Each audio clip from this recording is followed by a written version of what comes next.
In A coil of resistance, एक coil है जिसका रेजिस्टेंस दे रखा है 10 ओम, उसमें इंड्यूस्ड करंट डेवलप होती है, मैग्नेटिक फ्लक्स को चेंज करके उसमें इंड्यूस्ड करंट डेवलप होती है, और वो दे रखा है as a function of time. ये दे रखा है इंड्यूस्ड करंट वर्सेस टाइम का ग्राफ।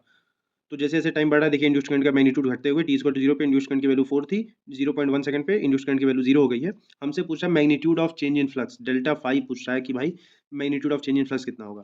तो अभी हमको सोचना चाहिए कि डेल्टा फाई पूछने के लिए हमको आईटी ग्राफ क्यों दिए रखा, करंट वर्सेस टाइम ग्राफ क्यों दे रखा। तो हमको ये रिजल्ट पता होता है कि जो करंट होता है, करंट को मैं लिख सकता हूँ d q by d t is equal to d phi by d t 1/r d phi by d t. D phi by d t क्या होता है, ईएमएफ का, मैग्नीट्यूड की बात कर रहा हूँ। और यहाँ पे अगर मैं आई डी टी कर दूँ, आई डी टी कर दूँ तो मुझे मिल जाएगा चार्ज, चार्ज फ्लोन, और that would be delta phi by are.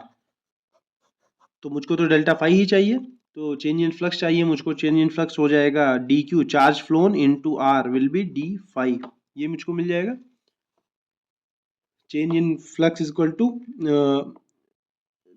Charge flown into R. अब चार्ज फ्लोन के कैसे पता चलेगा, वो होगा area under the current time graph. तो area under current time graph will give us charge flown. तो क्या हो जाएगा यहाँ पे, तो simply half base is 0.1, height is 4, तो ये हो जाएगा 0.2।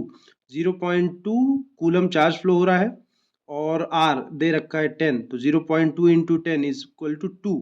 तो 2 है, 2 वेबर जो हमारा है चेंज इन फ्लक्स, हमारा आंसर हो जाएगा।